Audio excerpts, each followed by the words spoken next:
नमस्कार दोस्तों, राधे राधे। आज के लेक्चर में हम रिवाइज करने वाले हैं डिमांड एंड रिकवरी चैप्टर। सबसे पहले हम समझ लेते हैं कि डिमांड एंड रिकवरी के प्रोविजंस की नीड क्यों पड़ी। देखो, पूरा जीएसटी एक्ट बनाया, सारे प्रोविजन बनाए, टैक्स पेयर को बोला कि तुम इस जीएसटी एक्ट से कंप्लाई करो और तुम खुद से सेल्फ असेस करो। हमने असेसमेंट चैप्टर में पढ़ा था, खुद से सेल्फ असेस करके खुद की लायबिलिटी डिटरमाइन करो, रिटर्न फाइल करो और जो भी टैक्स का तुम्हारा लायबिलिटी बनता है तुम खुद से पे कर दो। तुम्हें पता है तुमने कितना टैक्स पे करना है, तुम पे कर दो, बात खत्म हो जाएगी। लेकिन अगर सारी चीजें टैक्स पेयर के हाथ में दे दी कि भाई तुम ही डिसाइड करके पे कर देना, तो टैक्स पेयर क्या करेगा? टैक्स की चोरी करने लग जाएगा। तो इसलिए कुछ प्रोविजंस रखे गए कि कल को अगर जो टैक्स पेयर है वो पूरा पेमेंट नहीं करता है टैक्स का, या आईटीसी ज्यादा ले लेता है या रिफंड ज्यादा ले लेता है, तो ऐसे केस में डिपार्टमेंट उससे पैसा डिमांड कर पाए, रिकवर कर पाए, जिसके लिए डिमांड एंड रिकवरी प्रोविजन लाए गए।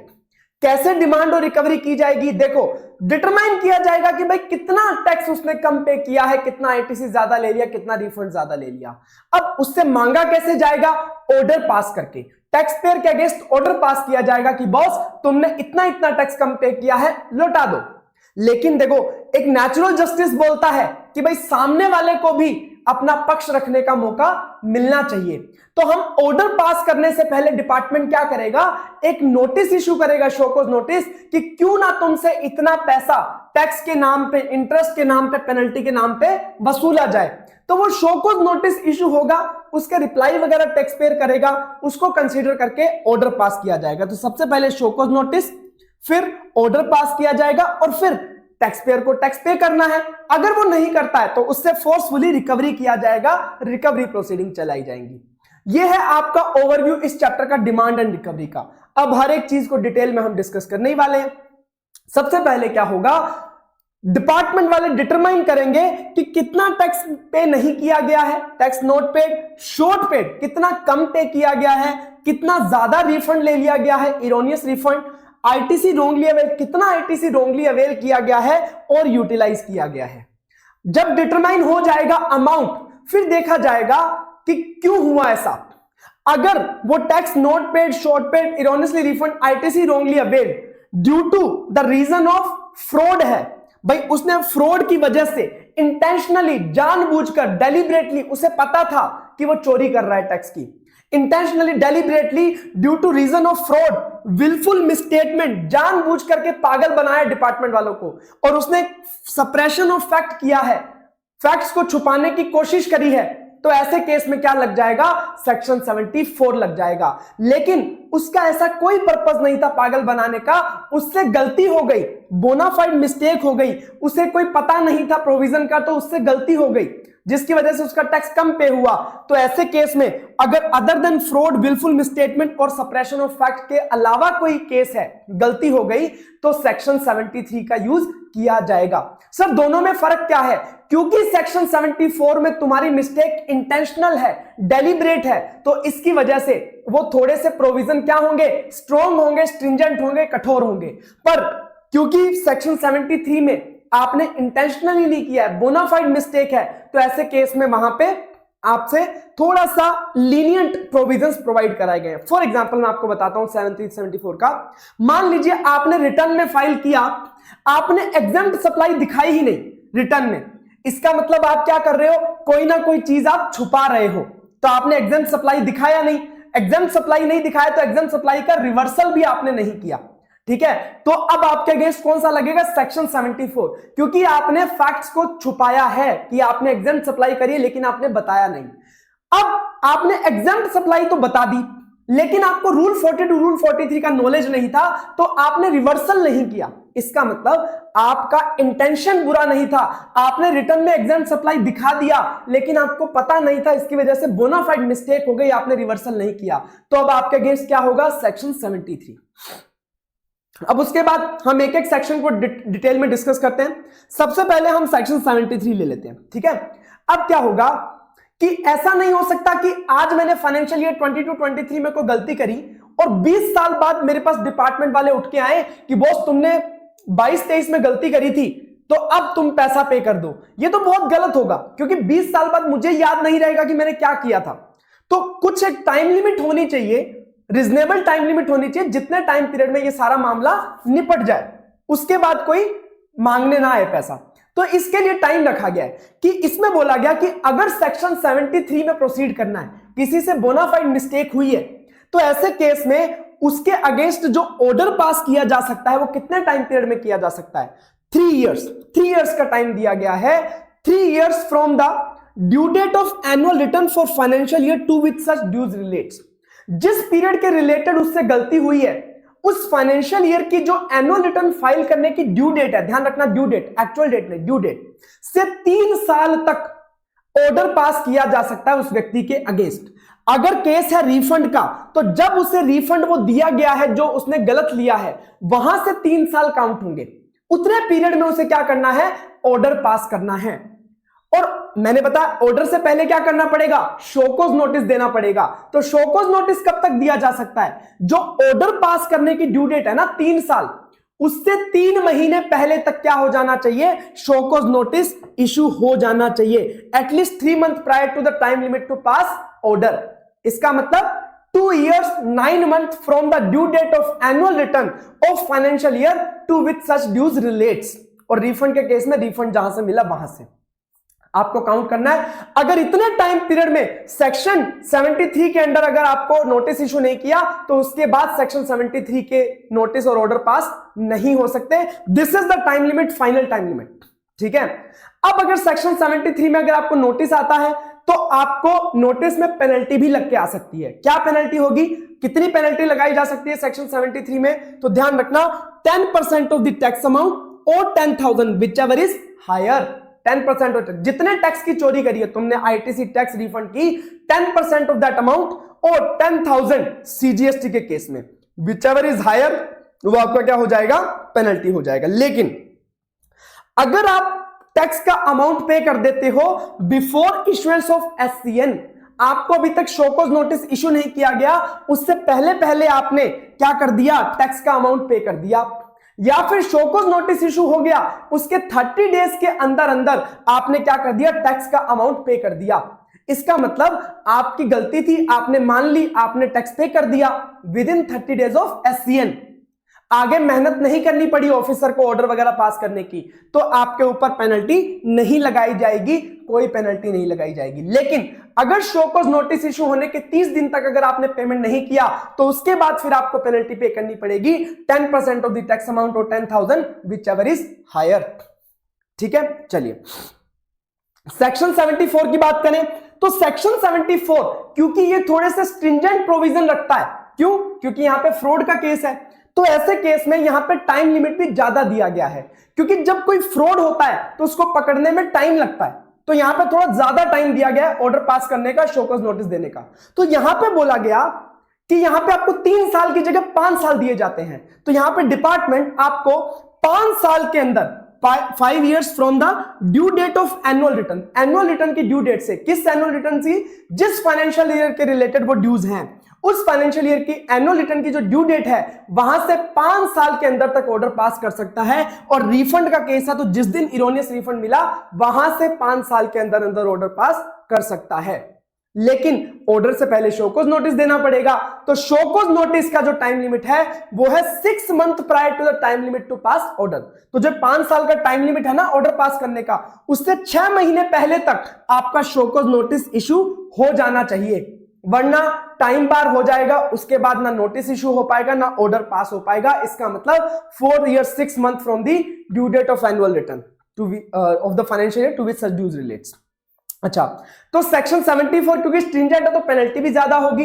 तो सेक्शन 74 में जो पेनल्टी लगेगी ना, वो लगेगी 100% ऑफ द टैक्स अमाउंट। जितना आपने चोरी किया है उतना ही पेनल्टी लगेगा। लेकिन यहां पे बोला कि अगर आपने शोकॉज नोटिस इशू होने से पहले ही टैक्स पे कर दिया, तो आपको 100% ऑफ टैक्स पेनल्टी देने की जरूरत नहीं है, सिर्फ 15% ऑफ द टैक्स अमाउंट आपको क्या देना पड़ेगा? पेनल्टी देना पड़ेगा।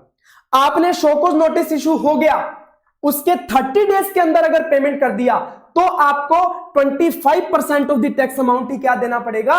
पेनल्टी। लेकिन आपने 30 डेज के अंदर भी पेमेंट नहीं किया शोकॉज नोटिस इशू होने के, तो उसके बाद आप कभी भी पेमेंट करोगे till the time order is issued और ऑर्डर इश्यू होने के बाद भी 30 डेज तक भी अगर आप पेमेंट कर देते हो तो ऐसे केस में आपको पूरा पेनल्टी नहीं देके सिर्फ 50% ऑफ द टैक्स अमाउंट क्या देना पड़ेगा, पेनल्टी। लेकिन ऑर्डर इश्यू होने के 30 डेज तक भी अगर आपने पे नहीं किया तो फिर आपको 100% ऑफ द टैक्स अमाउंट क्या देना पड़ेगा, पेनल्टी देना पड़ेगा। चलो टाइम लिमिट का मैं एक एग्जांपल के साथ करवाता हूं। मान लीजिए फाइनेंशियल ईयर 2021 के रिलेटेड कोई मैटर है, ठीक है, फाइनेंशियल ईयर 2021 के रिलेटेड मान लीजिए मई 20 का मैटर है, मई 20 का मैटर है, तो इसका फाइनेंशियल ईयर क्या होगा, फाइनेंशियल ईयर 2021।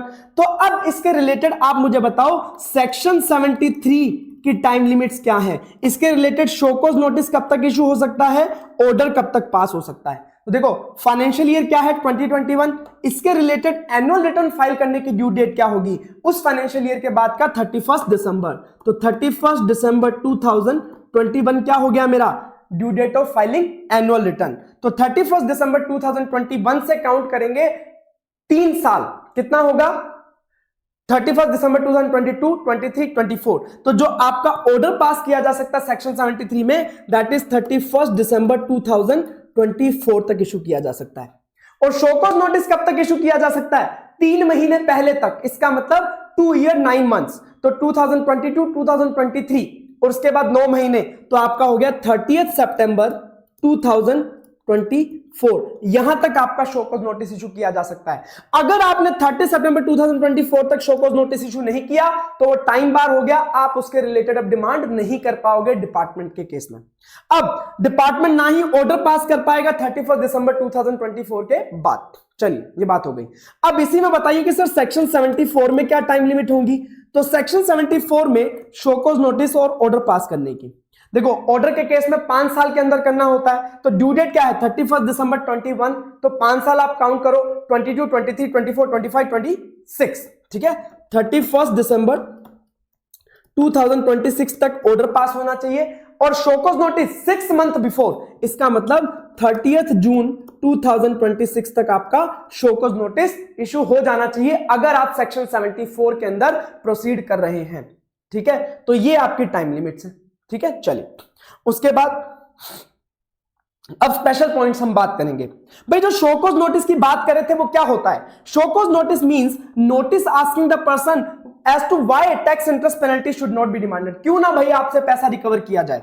दूसरी बात, जब भी एससीएन इशू होगा तो एससीएन के अंदर कुछ मैंडेटरी चीजें हैं, आपको amount of tax interest and penalty बताया जाएगा शोकॉज नोटिस के अंदर कि आपका इतना टैक्स इंटरेस्ट और पेनल्टी बनता है, और साथ ही साथ ग्राउंड्स ऑफ सच डिमांड और किस बेसिस पे वो डिमांड की जा रही है, आपसे क्या गलती हुई है, वो भी शोकॉज नोटिस के अंदर बताया जाएगा, वरना वो नोटिस क्या हो जाएगा, इनवैलिड हो जाएगा। प्रॉपर ऑफिसर चाहे तो शोकॉज नोटिस इशू होने से पहले आपको आपका टैक्स इंटरेस्ट और पेनल्टी के बारे में बता सकता है कि भाई आपका टैक्स इंटरेस्ट पेनल्टी इतना बनता है, हम आपको नोटिस इशू करने वाले हैं, आप पे कर दो। ऑब्जर्वेशन लेटर उसे बोलते हैं कि हमने ऑब्जर्व किया है कि आपने ये गलती करी है, तो वो नोटिस से पहले बता दी जाती है, क्योंकि अब टैक्स पेयर अगर नोटिस से पहले पे कर देगा तो उसे थोड़ा फायदा हो जाएगा, कम पेनल्टी लगेगी, इसलिए। उसके अलावा अगर मान लीजिए किसी पर्टिकुलर पीरियड फाइनेंशियल ईयर 2021 के रिलेटेड एक शोकॉज नोटिस इशू किया गया किसी पर्टिकुलर मैटर पे, और वैसा ही सेम मैटर किसी दूसरे साल में भी हुआ है, तो क्या सर दोनों साल के लिए अलग अलग नोटिस इशू करने पड़ेंगे। तो ध्यान रखना, अगर एक साल के लिए किसी मैटर पे नोटिस इशू हो गया है, दूसरे साल में सेम मैटर हो रहा है, तो ऐसे केस में अलग नोटिस इशू करने की जरूरत नहीं है, सिर्फ स्टेटमेंट इशू किया जा सकता है पुराने वाले नोटिस का रेफरेंस देके, और नए साल में जो टैक्स इंटरेस्ट पेनल्टी उसका और बनता है उसका एक स्टेटमेंट इशू कर दिया जाएगा, अनदर एससीएन इशू करने की जरूरत नहीं है। नेचुरल जस्टिस का ध्यान रखना पड़ेगा, सामने वाले को अपना पक्ष रखने का मौका देना पड़ेगा, अपॉर्चुनिटी ऑफ बीइंग हर्ड देना पड़ेगा। सामने वाला पर्सनल हियरिंग की डिमांड कर सकता है तो पर्सनल हियरिंग देना पड़ेगा, अगर वो नहीं आ पाता पर्सनल हियरिंग में तो उसे एडजॉर्नमेंट भी दिया जा सकता है, आगे की डेट और दी जा सकती है अगर सफिशिएंट रीजन है, मैक्सिमम 3 बार।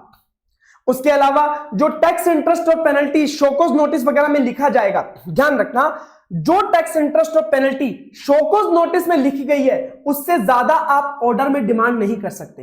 भाई सामने वाले को आपने बोला था कि क्यों ना आपसे इतना टैक्स इंटरेस्ट पेनल्टी रिकवर किया जाए, तो अब उससे ज्यादा टैक्स इंटरेस्ट पेनल्टी आप ऑर्डर में डिमांड नहीं कर सकते, ऑर्डर में शो कॉज नोटिस से ज्यादा नहीं हो सकता।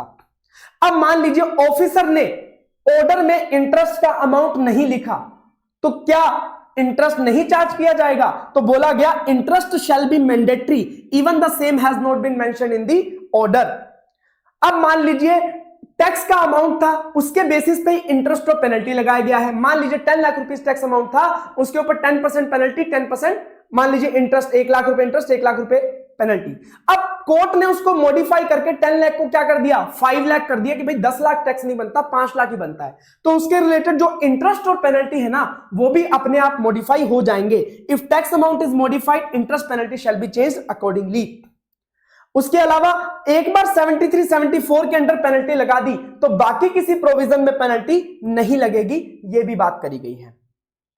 फिर जब हम टाइम लिमिट की बात कर रहे थे तो उसमें एक स्पेशल केस आता है। होता क्या है कि मान लीजिए इसी एग्जांपल में मैं कंसीडर करता हूं, ठीक है, कि अब 74 का नोटिस है वो 30 जून 2026 तक इशू किया जा सकता था, तो उन्होंने नोटिस इशू कर दिया, मान लीजिए 31 जन 2026 को नोटिस इशू कर दिया अंडर सेक्शन 74। अब 74 में नोटिस इशू किया, इसका मतलब डिपार्टमेंट बोल रहा है कि इस बंदे ने फ्रॉड किया है, तो उसे प्रूव करना पड़ेगा। लेकिन कोर्ट में फ्रॉड प्रूव नहीं हो पाया, कोर्ट में फ्रॉड प्रूव नहीं हो पाया, इसका मतलब सेक्शन 74 का जो नोटिस है वो क्या हो गया, इनवैलिड हो गया। क्यों? क्योंकि फ्रॉड तो प्रूव हो ही नहीं पाया और सेक्शन 74 के लिए जरूरी है कि फ्रॉड हो। ठीक है, चलिए, तो इसका मतलब सेक्शन 73 लग सकता था, गलती तो हुई है लेकिन फ्रॉड नहीं था। तो अब क्या इस नोटिस को सेक्शन 73 में कन्वर्ट किया जा सकता है? बिल्कुल किया जा सकता है, आप सेक्शन 73 में प्रोसीड कर सकते हो, लेकिन उसके लिए देखना पड़ेगा कि जो नोटिस इशू किया गया था क्या वो सेक्शन 73 की टाइम लिमिट में इशू किया गया था। अब इन्होंने कब इशू किया था, 31 जनवरी 2026 को, तो पर नोटिस कब तक इशू किया जा सकता है सेक्शन 73 में, 30 सितंबर 2024 तक। इसका मतलब ये नोटिस वैलिड नहीं है क्योंकि उसका टाइम निकल जा चुका है। 30 सितंबर 2024 तक 73 में इशू किया जा सकता है, लेकिन उन्होंने 31 जनवरी 2026 में इशू किया, मतलब टाइम लिमिट निकल गया। अब मान लीजिए यही नोटिस अंडर सेक्शन 74 31 जन 2024 को इशू किया होता तो क्या होता, तो बिंदास चल सकता था, क्योंकि मान लो फ्रॉड प्रूव नहीं भी हो पाता है तो हम ये कंसीडर करेंगे कि जो 74 वाला नोटिस है वो 73 वाला नोटिस था और 73 वाला notice with in time limit था, तो वो क्या हो जाएगा, वैलिड माना जाएगा, वैलिड माना जाएगा। तो यही बात यहां पे बताई गई है। Initially, notice was issued under section 74 by the proper officer, but charges of fraud, willful misstatement, or suppression of fact could not be proved. In such case, proceedings shall be continued under section 73. Time limit of SCN shall be applicable of section 73. So, proceedings shall be continued only for the period for which SCN 74 has been issued in 2 years 9 months. Otherwise, proceeding will become time barred. तो ये example मैंने आपको करवाया, वो example के हिसाब से कर सकते हो। अगर मान लीजिए किसी कोर्ट या ट्रिब्यूनल ने ऑर्डर दिया है कि डायरेक्शन दिया कि भैया ऑर्डर पास करो, तो भैया कोर्ट और ट्रिब्यूनल ने जिस दिन डायरेक्शन दिया है ना उसके 2 साल तक आप क्या कर सकते हो, ऑर्डर पास कर सकते हो, ऑर्डर पास कर सकते हो। अच्छा, अगर मान लो कोर्ट ने स्टे कर दिया कि भाई ऑर्डर पास नहीं करना, शो कॉज नोटिस इशू नहीं करना, तो जो ऊपर टाइम लिमिट थी ना उसको बढ़ा दिया जाएगा उतने टाइम लिमिट से जितने टाइम तक कोर्ट ने स्टे लगाया था। ये पॉइंट ज्यादा इंपॉर्टेंट नहीं है। उसके बाद अगर मान लीजिए जो टाइम लिमिट यहां पे दिया हुआ ऑर्डर का 3 साल और 5 साल, उतने साल में अगर मान लो कोई ऑर्डर पास नहीं होता है डिपार्टमेंट के द्वारा, तो भैया प्रोसीडिंग खत्म, उसके बाद डिपार्टमेंट आपसे कोई भी पैसा डिमांड नहीं कर सकता, नहीं कर सकता।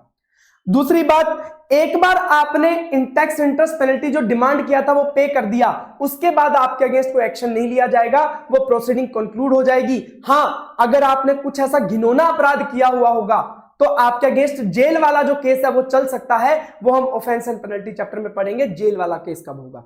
ठीक है, बाकी जो मॉनेटरी पेनल्टी वाला जो प्रोविजन है वो सारी प्रोसीडिंग कंक्लूड हो जाएंगी, आपके अगेंस्ट और कोई मॉनेटरी पेनल्टी नहीं लगाई जाएगी। ठीक है, दूसरी बात, मान लो एक कंपनी के ऊपर केस चल रहा है और उसके डायरेक्टर्स के ऊपर भी सेम केस चल रहा है, तो अगर कंपनी के अगेंस्ट 73, 74 में केस कंक्लूड हो गया तो वो डायरेक्टर्स के ऊपर जो केस चल रहा होगा, एम्प्लॉइज के ऊपर केस चल रहा होगा, वो भी खत्म हो जाएगा, कंक्लूड हो जाएगा प्रोसीडिंग। ये सारी बातें हैं यहां पे। चलिए, अब देखो ये तो थी नॉर्मल बात, लेकिन 2 ऐसे केस हैं जो बहुत स्पेशल हैं, जैसे self assessed tax not paid and amount collected as tax not paid to the government. कैसे स्पेशल है समझो। सेल्फ असेस टैक्स क्या होता है कि भाई मैंने खुद ने बोला गवर्नमेंट को कि मेरा इतना टैक्स बनता है, लेकिन फिर भी मैं पे नहीं कर रहा हूं, उसे बोलते हैं self assess tax not paid. जैसे मान लो मैंने अपनी 10 लाख रुपए की सेल दिखाई, 10 लाख रुपए की सेल दिखाई जीएसटीआर 1 में, लेकिन मैं उसके ऊपर जीएसटीआर 3B में टैक्स ही पे नहीं कर रहा, तो भाई इसका मतलब क्या है, जब मैं खुद बोल रहा हूं कि मैंने 10 लाख रुपए की सेल करी है जिसके ऊपर टैक्स है 18% और मैं टैक्स पे नहीं कर रहा, ये क्या बात हुई? तो ये तो गलत बात है, self assess tax not paid बोलते हैं उसको। दूसरी बात, मान लो मैंने एक 10 लाख रुपए का सेल किया और उसके ऊपर मैंने कस्टमर से 1,80,000 रुपीज का क्या कर लिया, जीएसटी कलेक्ट कर लिया।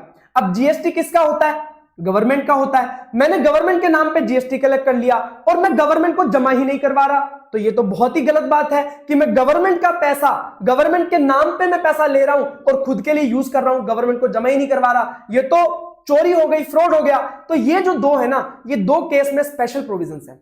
इसमें बोला गया कि भैया जो नॉर्मल आपको एक ऑप्शन मिलता है ना सेक्शन 73 में कि अगर आप शोकॉज नोटिस से पहले पे कर दोगे या 30 डेज के अंदर पे कर दोगे तो आपके ऊपर पेनल्टी नहीं लगेगी, ये वाला ऑप्शन इन दो केसेस में नहीं मिलेगा। अगर आपने सेल्फ असेस टैक्स पे नहीं किया या फिर आपने amount collected as tax but not paid, तो ऐसे केस में आपको जो पेनल्टी से वेवर मिलता है वो वेवर आपको नहीं मिलेगा इन दो स्पेशल केसेस में, ये बात ध्यान रखना। अगर आपने 30 days from due date of payment of tax आपने ये जमा नहीं करवाया तो। एक बात समझना सर, अगर मैंने मान लो जीएसटीआर 3B डिले फाइल करी, मान लो मेरा जनवरी मंथ में मैंने कोई सप्लाई किया था, उसका 20th फेब को मेरा जीएसटीआर 3B जाना था, लेकिन मैंने उसे डिले कर दिया, मैंने कब फाइल किया, मई में, तो सर मैंने 30 डेज तो निकल गए ड्यू डेट से, तो अब मैंने सेल्फ असेस टैक्स पे नहीं किया, तो क्या सर मेरे ऊपर 73-74 लग जाएगा? मुझे एक बात बताना, हमने बोला था 73-74 कहां लगेगा, जहां पे आपने टैक्स पे नहीं किया या फिर कम पे किया। यहां पे आप ऑलरेडी टैक्स पे कर चुके हो, आपने जीएसटीआर 3B टाइम पे फाइल नहीं किया लेकिन लेट तो फाइल कर दिया ना, फेब में फाइल करना था लेकिन आपने मई में फाइल कर दिया, लेकिन फाइल कर चुके हो। इसका मतलब डिलेड फाइलिंग के केस में सेक्शन 73-74 को इन्वोक नहीं किया जा सकता। अगर जीएसटीआर 3B डिले फाइल किया है तो section 73 shall not be levied. हाँ, क्योंकि आपने डिले फाइल किया है तो उसके लिए आपके ऊपर थोड़ी बहुत पेनल्टी लगाई जा सकती है, जनरल पेनल्टी लगाई जा सकती है, लेकिन 73 को इन्वोक नहीं किया जाएगा। ध्यान रखना, अगर आपको क्वेश्चन में स्पेसिफिकली दे रखा है कि भैया GSTR 3B has been delayed filed, तो ऐसे केस में क्योंकि जीएसटीआर 3B ऑलरेडी फाइल हो चुकी है, टैक्स पे हो चुका है, तो सेक्शन 73 को इन्वोक नहीं किया जाएगा। ये बात आपको ध्यान रखनी है। एक और बात, क्योंकि सेल्फ असेस टैक्स क्या होता है कि भाई टैक्स पेयर खुद बोल रहा है कि मेरा इतना टैक्स बनता है। अब हम शोकॉज नोटिस जो इशू करने का प्रोविजन आया था वो क्यों आया था कि भाई डिपार्टमेंट ने मान लो कोई एलिगेशन लगाए टैक्स पेयर के कि भाई तूने ये टैक्स पे नहीं किया, तो टैक्स पेयर को एक मौका मिलना चाहिए अपना पक्ष रखने का कि उसका टैक्स बनता भी है कि नहीं बनता। लेकिन यहां पे टैक्स पेयर खुद बोल रहा है कि मेरा टैक्स बनता है और उसने पे नहीं किया, तभी तो उसे self assess tax not paid बोलते हैं। तो ऐसे केस में क्या उसे शोकॉज नोटिस मिलना चाहिए? भाई पक्ष रखने की बात ही कहां आती है जब खुद टैक्स पेयर बोल रहा है। तो ऐसे केस में जब self assess tax not paid का केस होगा तो ऐसे केस में शोकॉज नोटिस इशू करने की कोई जरूरत नहीं है, डायरेक्टली रिकवरी प्रोसीडिंग चलाई जा सकती है कि भाई क्यों करे इशू, जब खुद सेल्फ असेस टैक्स खुद वो बोल रहा है टैक्स पेयर, तो कोई शोकॉज नोटिस नहीं, डायरेक्टली रिकवरी किया जाएगा। अच्छा, जीएसटीआर 1 में कोई ट्रांजैक्शन शो किया, जीएसटीआर 3B में उसका टैक्स पे नहीं किया, उसे सेल्फ असेस टैक्स माना जाता है। ठीक है, उसके बाद amount collected as tax but not paid to the government. ध्यान रखना, अगर आप कोई भी टैक्स कलेक्ट करते हो सामने वाले कस्टमर से, चाहे वो ट्रांजैक्शन टैक्सेबल है, मान लो ट्रांजैक्शन टैक्सेबल है भाई 18% की रेट से, आपने टैक्स भी कलेक्ट कर लिया लेकिन आपने उस ट्रांजैक्शन को आपके रिटर्न्स में दिखाया नहीं, इसका मतलब आपने गवर्नमेंट के नाम पे पैसा कलेक्ट किया और आपने टैक्स पे नहीं किया गवर्नमेंट को। दूसरी बात हो सकती है, मान लो एक ट्रांजैक्शन एग्जेम्प्ट है लेकिन आपने उसके ऊपर क्या किया, टैक्स कलेक्ट कर लिया ना, टैक्स भले एग्जेम्प्ट था लेकिन आपने टैक्स कलेक्ट कर लिया। जब टैक्स कलेक्ट कर लिया ना तो आपको गवर्नमेंट को जमा करवाना ही पड़ेगा, लेकिन आपने नहीं करवाया। तो ट्रांजैक्शन टैक्सेबल हो या एग्जेम्प्ट हो, अगर आपने टैक्स के नाम पे कोई पैसा कलेक्ट किया है तो आपको गवर्नमेंट को जमा करवाना पड़ेगा, आप खुद की पॉकेट में नहीं रख सकते। और अगर आपने रखा तो वहां पे ना शोकॉज नोटिस के लिए कोई टाइम लिमिट भी एप्लीकेबल नहीं है कि हमने बोला था ना कि शोकॉज नोटिस 2 इयर्स 9 मंथ या 4 इयर्स 6 मंथ में इशू हो जाना चाहिए। यहां पे बोला कि अगर amount collected as tax but not deposited to the government वाला केस है ना, तो शोकॉज नोटिस इश्यू तो करना पड़ेगा, लेकिन उसके लिए कोई टाइम लिमिट नहीं है। 10 साल बाद भी आपको शोकॉज नोटिस इश्यू किया जा सकता है। हां, शोकॉज नोटिस इश्यू होने के बाद 1 साल के अंदर अंदर ऑर्डर पास करना जरूरी है। गवर्नमेंट का पैसा आपने यूज किया है तो आपको ऑब्वियस सी बात है इंटरेस्ट भी देना पड़ेगा। अब क्वेश्चंस में आपको कंफ्यूजन हो सकती है। 2 टाइप की ट्रांजैक्शन होती है, मैंने आपको जैसा बताया, एक टैक्सेबल है, उसके ऊपर आपने टैक्स कलेक्ट किया और गवर्नमेंट को जमा नहीं करवाया, तो ऐसे केस में जो इंटरेस्ट लगेगा ना, वो कहां से लगेगा, उसकी ड्यू डेट से। मान लो जनवरी में कोई सप्लाई हुई टैक्सेबल, तो उसका जो इंटरेस्ट लगेगा वो जनवरी की जब रिटर्न जाती है फेब में, 20 फेब, 21 फेब से आपका क्या लगेगा, इंटरेस्ट लगेगा। लेकिन अगर एग्जेम्प्ट सप्लाई थी और उसके ऊपर आपने टैक्स कलेक्ट करके गवर्नमेंट को जमा नहीं करवाया, तो ऐसे केस में जिस दिन आपने कलेक्शन किया है वहीं से आपका इंटरेस्ट लगना चालू हो जाएगा। ये कंफ्यूजन जो है क्वेश्चंस में हो सकती है, तो ये कंफ्यूजन मत रखना किसी भी प्रकार की। अच्छा, ये तो बात हो गई डिमांड की कि भाई कैसे डिमांड करेगा, कैसे टैक्स पेयर से पैसा मांगा जाएगा डिपार्टमेंट के द्वारा, उसका पूरा तरीका है कि शो कॉज नोटिस इशू करो, ऑर्डर इशू करो, उसमें किन किन बातों का ध्यान रखना है, वो सारी बातें हो गई। अब बात आती है रिकवरी की। रिकवरी कैसे किया जाएगा? कल को अगर टैक्स पेयर पैसा नहीं देता है तो देखो, प्रॉपर ऑफिसर को नोटिस सर्व करना है, नोटिस ऑफ डिमांड, ये अलग है, ये शो कॉज नोटिस नहीं है। ऑर्डर आ गया, ऑर्डर के साथ क्या दिया जाएगा, नोटिस ऑफ डिमांड दिया जाएगा कि भैया पैसा दे दो, ठीक है, with order specifying tax interest penalty payable. Tax payer shall pay the demand amount within 3 months from the due date of order. ठीक है, तो आपका जो डेट ऑफ ऑर्डर है, जिस दिन ऑर्डर इशू किया गया उसके 3 महीने के अंदर, 3 months के अंदर अंदर टैक्स पेयर को पैसा पे करना है। अगर टैक्स पेयर ने 3 महीने के अंदर पैसा पे नहीं किया तो ऐसे केस में उसके अगेंस्ट क्या चला दिया जाएगा, रिकवरी प्रोसीडिंग चला दिया जाएगा, फोर्सफुल रिकवरी की जाएगी। किस किस तरीके से कर सकता है डिपार्टमेंट रिकवरी, तो ध्यान रखना, मान लो डिपार्टमेंट ने कोई पैसा देना है टैक्स पेयर को, जैसे रिफंड बनता है टैक्स पेयर का, डिपार्टमेंट देने वाला था, तो अब डिपार्टमेंट ने अगर रिफंड कुछ पैसा लेना है टैक्स पेयर से तो वो उस रिफंड में से काट लेगा। तो recovery by deduction from money और टू टैक्स पेयर, जो पैसा डिपार्टमेंट ने टैक्स पेयर को देना है उसमें से काट लेगा। दूसरी बात, उसके गुड्स को डिटेन कर लेगा, सीज कर लेगा और उसको सेल करके पैसा रिकवर कर लेगा। टैक्स पेयर की कोई मूवेबल और इमूवेबल प्रॉपर्टी पड़ी होगी उसको कॉन्फिस्केट करके, डिटेन सीज करके, सेल करके उससे पैसा रिकवर कर लेगा। अगर मान लो कोई थर्ड पार्टी ने पैसा देना है टैक्स पेयर को, जिससे पैसा लेना है डिपार्टमेंट ने, तो डिपार्टमेंट क्या करेगा, उस थर्ड पार्टी के पास जाएगा, उसे बोलेगा अरे बॉस तू इस टैक्स पेयर को पैसा देने वाला है तो छोड़, उसको पैसा मत दे, हमने उस बंदे से पैसा लेना है, डायरेक्टली डिपार्टमेंट को पे कर दे, तो उसे बोलते हैं गार्निशी प्रोसीडिंग। मान लो किसी टैक्स पेयर का किसी बैंक में अकाउंट भी है, तो डिपार्टमेंट उस बैंक के पास जाके वहां से भी पैसा रिकवर कर सकता है। Recovery from other person debtor of tax payer, उसे बोलते हैं गार्निशी प्रोसीडिंग। या फिर डिस्ट्रिक्ट कलेक्टर को बोला जाएगा कि भैया रिकवर करके दो as arrear of land revenue, या मजिस्ट्रेट को, कोर्ट को बोला जाएगा कि भैया इससे पैसा रिकवर करवा दो, या फिर किसी ने अगर उसकी गारंटी ले रखी है, श्योरिटी ले रखी है, तो उससे पैसा रिकवर किया जाएगा। These are the mode of recovery. अच्छा, जब रिकवरी प्रोसीडिंग चल रही थी उस दौरान पता चला, उस दौरान कोर्ट वाला प्रोसेस वगैरह चल रहा था, तो पता लगा कि भैया जो पैसा हमने मांगा था वो कम था और ज्यादा मांगना था, तो ड्यूज आर एनहांस्ड। तो ऐसे केस में fresh notice of demand issue करने की जरूरत नहीं है।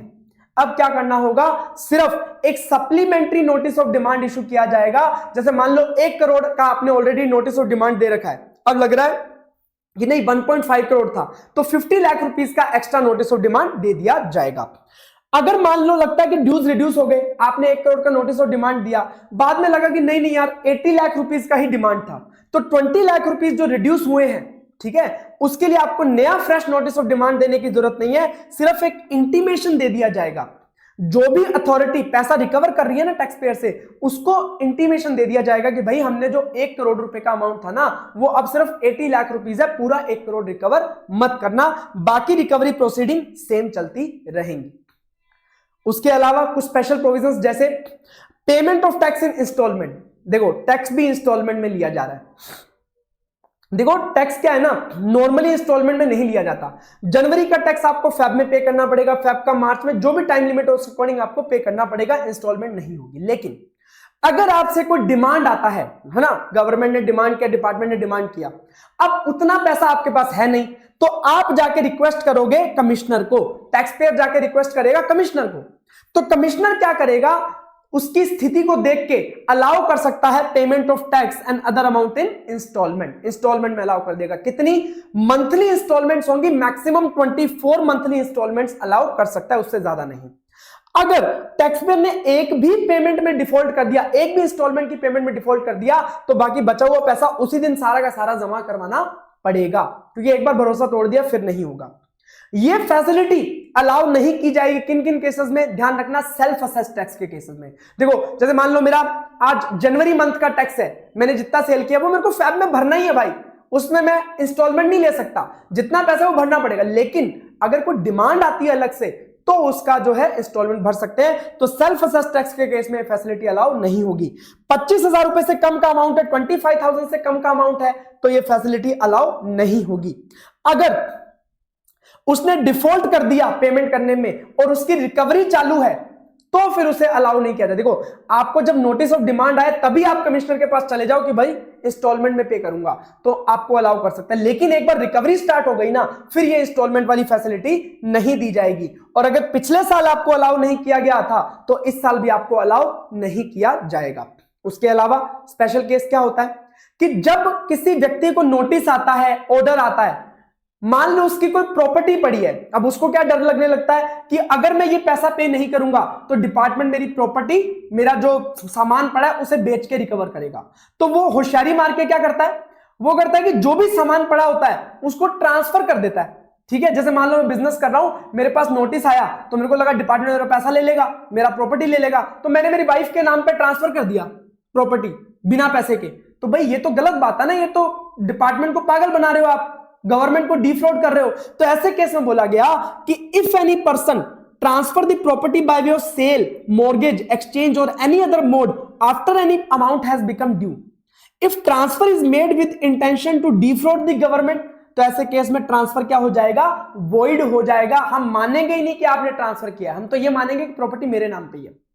If transfer is made for adequate consideration, पर हां अगर ट्रांसफर जो किया गया है वो एडिकेट कंसिडरेशन के लिए, मान लीजिए 5 करोड़ की प्रॉपर्टी है, मैंने 5 करोड़ में ही सेल करी है, तो पैसा आएगा तो मैं डिपार्टमेंट को भरूंगा, इस पर्पस से करिए, मेरा कोई गलत इंटेंशन नहीं था। Adequate consideration in good faith without notice of pendency of proceeding, उसे पता ही नहीं था कि उसके अगेंस्ट कोई प्रोसीडिंग भी चल रही है, तो भाई वो उसकी इंटेंशन गलत कैसे हो सकती है। या फिर उसने प्रीवियस परमिशन ले लिया प्रॉपर ऑफिसर का, तो ऐसे केस में ट्रांजैक्शन जो है, जो ट्रांसफर किया है वो वॉइड नहीं माना जाएगा।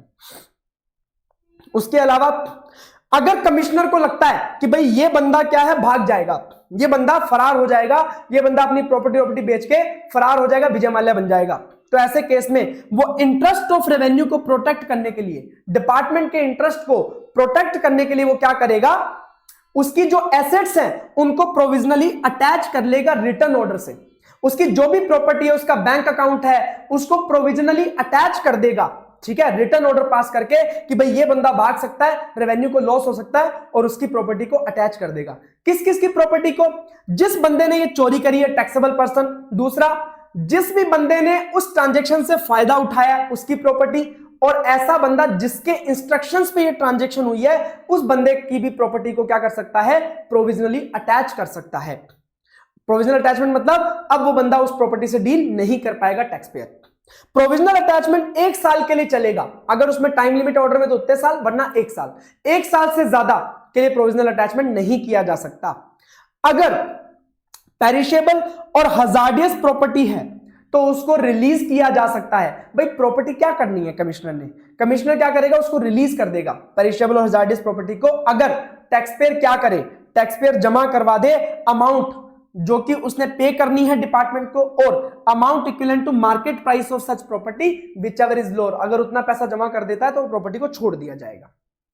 ध्यान रखना, हमने ऊपर बात करी कि भाई शोकॉज नोटिस इशू किए जाएंगे, ऑर्डर इशू किए जाएंगे, तो ये ऐसा नहीं है कि कोई भी शोकॉज नोटिस कोई भी ऑफिसर इशू कर देगा, कोई भी ऑर्डर कोई भी ऑफिसर इशू कर देगा, वरना तो भैया रिलायंस जैसी कंपनी को हजार करोड़ के नोटिस कोई छोटा मोटा ऑफिसर अगर इशू करेगा तो भैया डिपार्टमेंट के तो नाक पे आ जाएगी भाई, ये तो गलत बात हो जाएगी। तो इसलिए एक प्रॉपर सिस्टम रखा गया। पहले मैं आपको हायरार्की ऑफ जीएसटी ऑफिसर्स बताता हूं, कौन कौन से जीएसटी ऑफिसर्स होते हैं, हायरार्की बताता हूं। देखो, सबसे लोअर लेवल पे जो आते हैं वो आते हैं इंस्पेक्टर्स और सुपरिटेंडेंट।